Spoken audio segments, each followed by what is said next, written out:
All right, so I wanted to start off the video with a college student asking Charlie Kirk what he would do if he was Prime Minister of Canada. I recently moved from Canada, and I can say one thing. America is great. Now, it's great to get the opinion of someone who's lived in both countries. Myself, I've never lived in the States. I've barely, one time I've crossed the border, and that was for minutes and back to Canada, so I can't really give an opinion on the subject. Canada is screwed up. What would you do if you were Prime Minister of Canada right now? I would deport Justin Trudeau the first day in office. Deporting Justin Trudeau, I think that's a great idea. Unfortunately, I don't think it'll fix many problems. Let me know in the comments where you'd send them. That guy sucks. Canada's a real problem, man. I mean, because I would basically allow Alberta to become its own country. I lived in Alberta too, so yeah. Edmonton or Calgary. Yeah, the two best parts of Canada are Edmonton and Calgary. Beautiful country too. It's amazing. Thank you.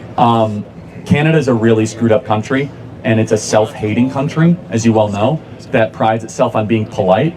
And this next point was great to hear from an American's point of view, and it's just so real. It's just so true. A great lesson for those of us in the West that your favorable characteristics of being polite, nice, and welcoming can also be your downfall.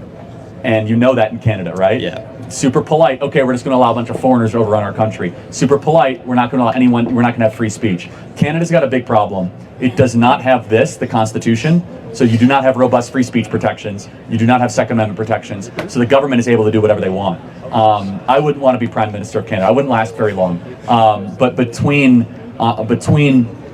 Ottawa, Toronto, and Vancouver, you have some of the most liberal cities on the planet, as you well know. Canada, I think, is bringing in like half of its population in the next decade in immigrants.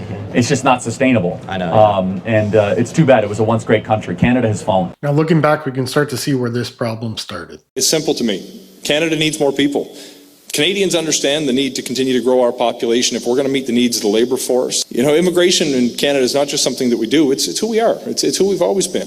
This year's Immigration Levels Plan will help address some of these challenges that I've outlined by setting a new target from 431,000 this year to 465,000 next year, 485,000 in 2024, and 500,000 in the year 2025.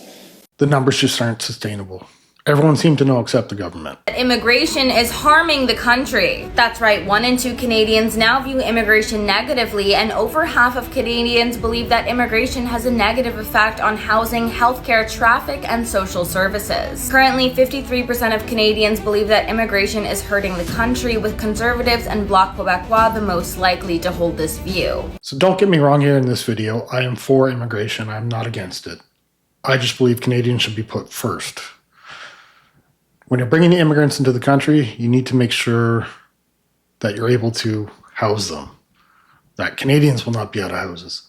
And this is not what happened. We will reduce the number of immigrants we bring in over the next 3 years, which will result in a pause in the population growth over the next 2 years. This bill. Now, this really seemed like an attempt just to save his job.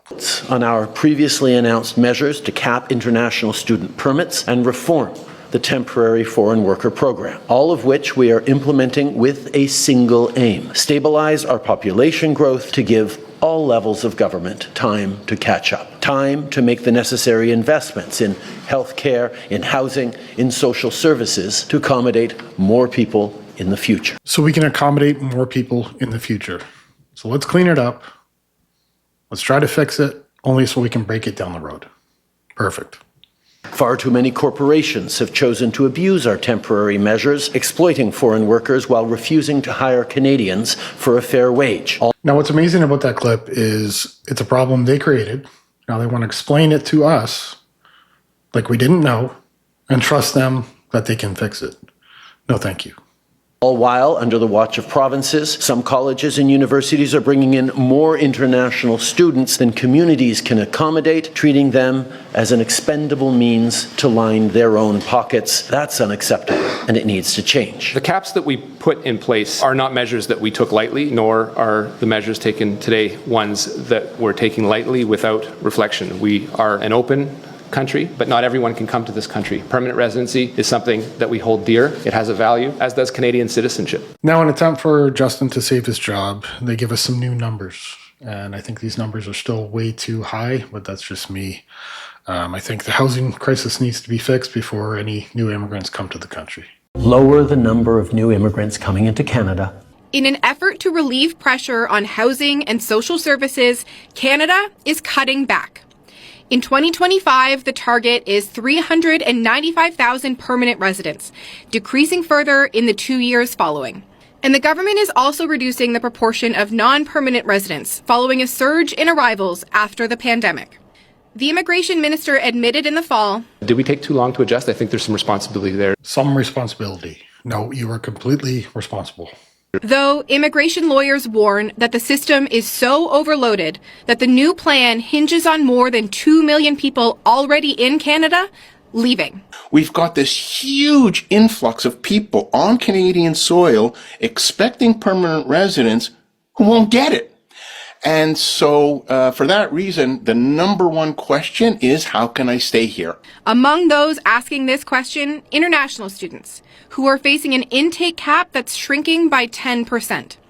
Work permit requirements are also becoming stricter, including for temporary foreign workers. And Canada is lowering its admissions targets for refugees and protected persons. As a result of these changes, Canada's population is on track to decrease marginally both this year and next. But with U.S. President-elect Donald Trump's mass deportation pledge potentially leading to a surge in asylum claims, this country could face new pressures in the months ahead. Whoever does come to power in Canada in 2025 is going to face a huge immigration challenge on day one.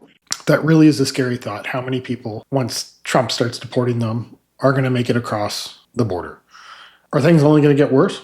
Canada just announced new restrictions, limitations for getting a PR for international students after graduating your degree. Isn't that lovely? Isn't that amazing? I mean, for me as a person who has been studying in Canada for 7 years, it will be just fantastic to get my degree in maybe another 3 to 4 years and say thank you. I've been paying my tuition, paying my taxes, a couple $100,000 been put into this paper over here. Now I'm packing my stuff and going back to homeland. It's gonna be amazing. Thank you very much. That's all I have to say. So she came here for an education. She got her education, and she's upset that she has to go home. Or it's going to be a little bit more difficult than she thought. And then the number of people who will be on a study permit that's expiring. So those who are expiring the end of December 2025, how many of them will actually leave? Are you saying 100% will be expected to leave, or are you going to send CBSA to chase all 766,000? You know that is not what happens. There are a number of things that occur. Some people actually get renewals. Some people get postgraduate work permits and stay a longer period. And we do work with CBSA to monitor these things. And when Statistics Canada reports on these, they take into account a whole variety of factors in estimating how many people are here and how many people have left. To sum that up, they don't know, and they hope people leave on their own. When it comes to Canada's permanent immigration targets and aligning them to our economic needs, I'm here to announce and confirm that the current plan reduces next year's projections from 500,000 permanent residents to 395,000, a net reduction of 105,000 permanent residents immediately in 2025. After that, in 2026, a progression down to 380 to stabilize the numbers at 365 in 2027. Consistent with our plan, over 40% of permanent residents will come from the temporary residents that are already in Canada. These people are a young labor pool, they're skilled, they're here, they've begun their process of integration, and it doesn't place the additional demands on the housing, healthcare, and social services that we see with someone that comes directly from another country. It's an interesting way of thinking. It doesn't cause any additional stress. The stress is already there. In Canada, the average house price is $757,000. So with minimum down payment, now keep in mind minimum. Now, in my opinion, this is one of the most important things to do with immigration, and that's the lack of affordable housing, not being able to afford a home. The prices are just insane. I don't know how people can do it. Even on a double income, it's impossible. Down payment, I'm going to use like 10%. Okay. But we have to remember there is a rule there that the first $500,000 of a purchase price, your minimum down payment is 5%. And then anything over and above 500, you have to pay 10% up. You're looking at your mortgage payment being about $4,300 a month. Wow. And the income needed on that, because again, we're looking at interest rates sitting at right now, 6%, right? You're looking at income needed right now for $187,000 in Canada. Wow. $187,000. That's insane. Who is making that kind of money and what are you doing? Let me know in the comments.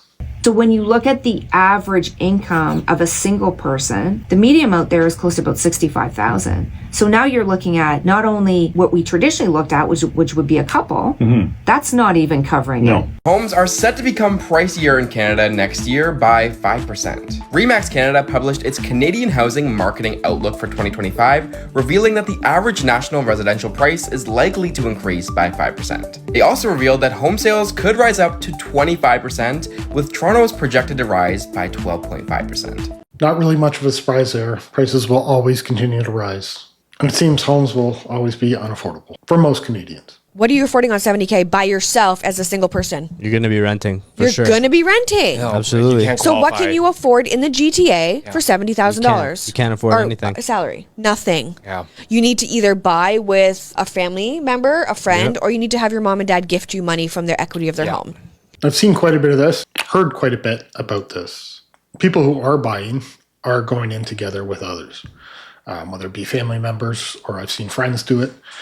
And I've also heard quite a few people that have had money basically given to them for the down payment just so they'll be able to purchase. Now, that should be something you save up, but it doesn't seem to be possible nowadays. So would someone who makes $70,000 qualify for affordable housing? Probably not. No. Probably not. Probably not. When it's sad to say that $70,000 gets you diddly squat right now. I know. Even to qualify for rent by yourself as a single person. Absolutely, for sure. The GTA is about an hour from where I live, and the prices are even higher. I don't know how anyone is able to survive there. Now, if you are in Canada and you're like me, you've started looking at other places to move to, other provinces. Here's a little clip of some of the places and some of the incomes needed to be able to purchase a home. St. John's, New Brunswick, the average home is $268,000, which requires an income of $41,000. The median income is more than double at just right around $90,000. Not a bad place to live. Very affordable. Halifax, Dartmouth, Nova Scotia, the median income is $98K, above the $74K required to purchase a house at $484,000. So getting a little bit up there, but still decent.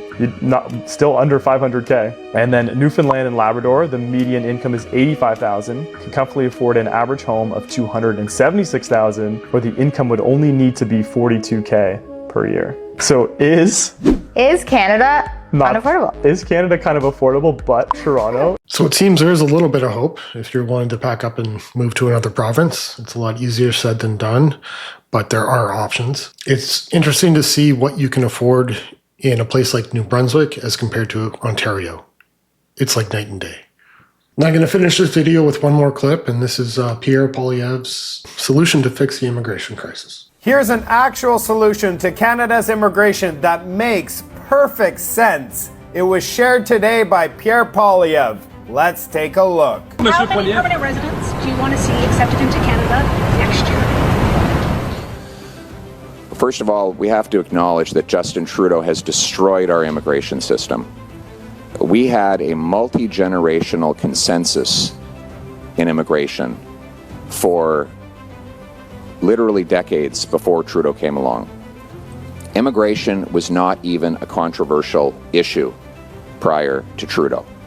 We brought in hardworking, law-abiding citizens in numbers that our housing market, our job market, and our healthcare system could absorb.